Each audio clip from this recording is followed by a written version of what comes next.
this one kind of stands alone from most of the others. It's quite interesting. It has a basic 9/8 time, which I think of as 3 groups of 3/8 notes, because you have that opening up. So just to give you an idea of how I feel the cohesion of 9/8 being in 3 beats to the measure, I get right away this sense of 1, 2, 3, 1, 2, 3, 1, 2, 3. These rhythms of the triples, the triple eighths, sequentially suggest to me circular motion coming down. Now, the subject that you hear right away is very important, because what it is you can see the interval content, what's happening here. So he starts with the A. It's an A minor, which is a tonic note. He goes down a 4th and up a step, rolls up to the A again, goes down a 5th, up a step, goes back to the A, goes to a 6th, goes back to the A, to a 7th, and then finally settles down. So that's very important. That subject is very important. And you're kind of rolling over to the A. You're going A, in terms of the swirl of that. There's a swirl to the A with the interval expanding from the A out. And that's going to be very important, because when you get to the 3rd measure, you're going to find out that he's taken that interval content of that subject and he's gone to transpose it to E minor. And you're going to hear that taking place in the left hand, where he goes E down a 4th, down a 5th, keeps coming back to E, down a 6th, down a 7th. And it sticks to the key of E minor, just like the A minor stuck to the key of A minor, and that was the natural minor, by the way, coming down. Now, what's interesting then, on top, when the right hand enters in that 3rd measure on top of that subject, it's interesting to know what it does. It does this. It's definitely E minor, because it's the 3rd note of E minor on top of it. And then it goes to the 7th, which is D sharp. And then it goes to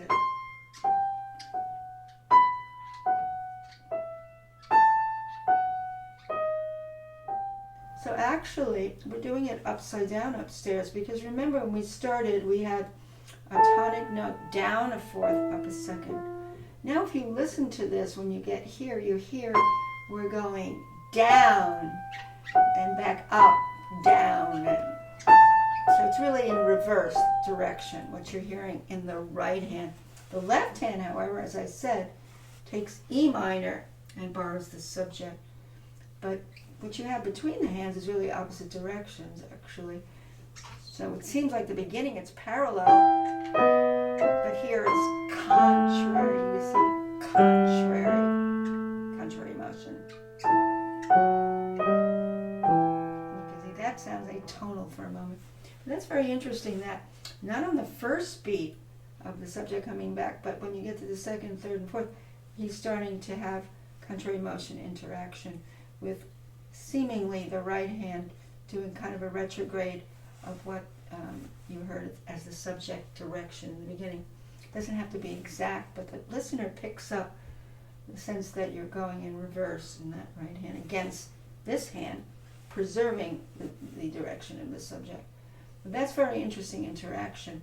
So what I do there is I do tend to favor in that 3rd measure the left hand, because it does almost canonically bring back the subject as we first heard it. But I'm not going to dismiss the interaction of that contrary motion that's starting to happen as that measure 3 unfolds. So let's see what happens if I consider that. 1, 2, 3, 1, 2. Parallel now, contrary motion.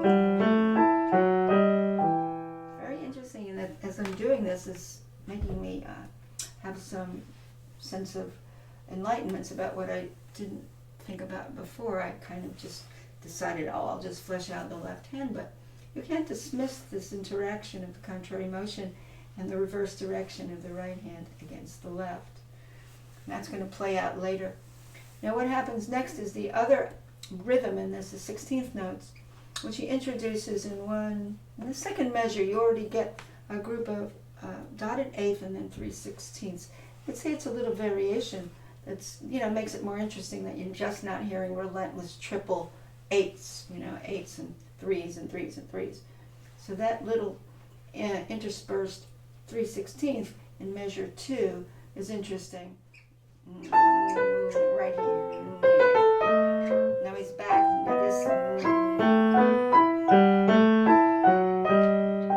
Now he's going to take those 16ths. He's going to have a bundle of 4 of them here that then leads back to the triplet or the 3/8. Sequence. So that's sequential too. This measure where he does this.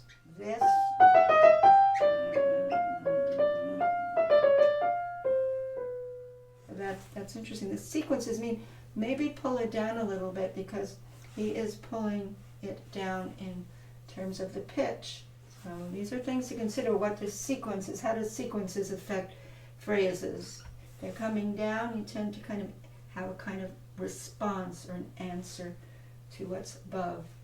Now you always have to examine what's happening in the other hand. I mean, we just discovered the sequence up here in measure 4. Now in the left hand, remember we finished. So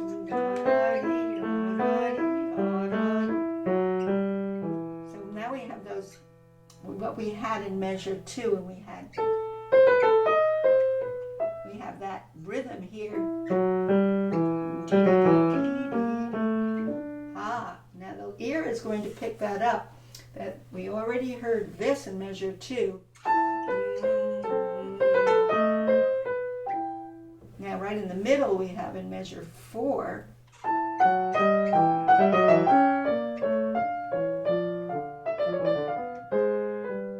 So these things all factor into your interpretation, that you can't dismiss what you heard before that is being pulled back in again. Now here is where the E minor comes back, the subject, but it's now upstairs. It's not anymore down here.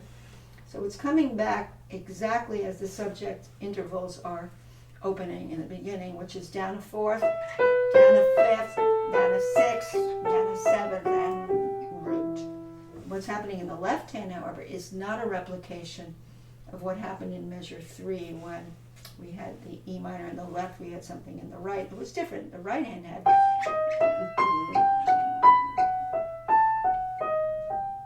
Okay, now when we have the E minor in the right hand, the left hand has not the same thing we had before in measure 3. We have this. Now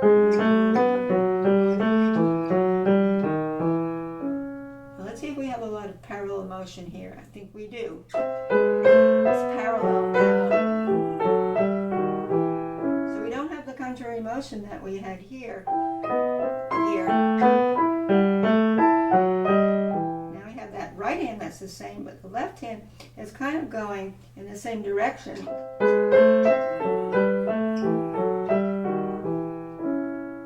The question is, do you want to bring out that top line, which is what we heard before in the left hand in measure 3? Or do we now want to introduce maybe the left hand's line, which is a little different, which is or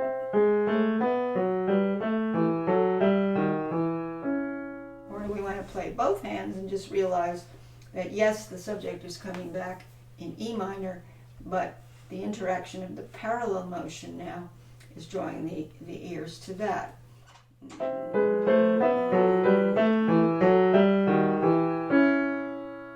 And now we're going to D minor, but surprise, tritone.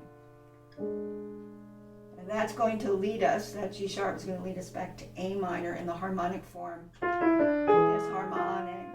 Now the subject is upside down, upstairs. You can hear it. Now we have a long spread of 16ths. Melodic minor. And now we have that idea of the 8th and the grouping of 4/16ths that we heard in measure. You have to keep going back to see where you heard it In measure 5, you heard this introduction of 4/16. Okay, and now we're going to have that idea sequentially done in 3 groups.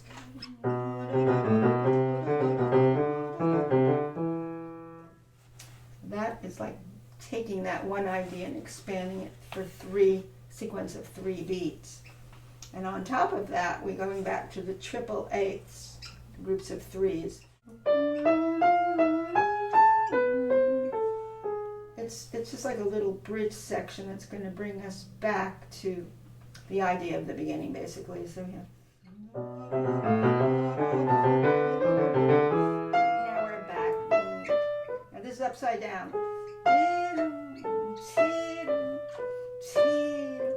Now we're going to have the left hand bringing that A minor back, except for one note, C sharp. So that's one little surprise. Against the right hand, we're creating the contrary motion because we're going in opposite direction. So we know that from what we had in this measure.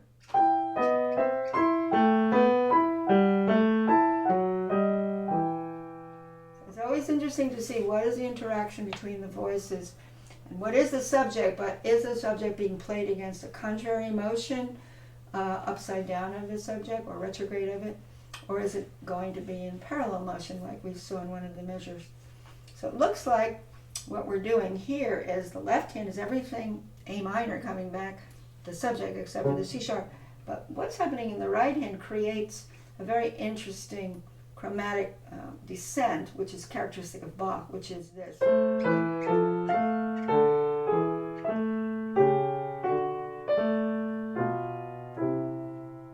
we must pay attention to that. So we have contrary motion, but we have these descending seconds, some of which are in half steps. And the half steps really draw our ears because of the sequential half steps, and sometimes between the hands having contrary motion half steps seconds. So let's see where that is. Not here. The right hand, it is half step. Now here, both hands half step. Right here, minor seconds. Again, right here. That's so beautiful. So we can't be dismissive of what's happening in the right hand just because the left hand sounds like it's bringing the subject back, or else we're going to lose that interaction of those descending chromatics. So we have to know surprise, C sharp, but more importantly, there, that contrary motion.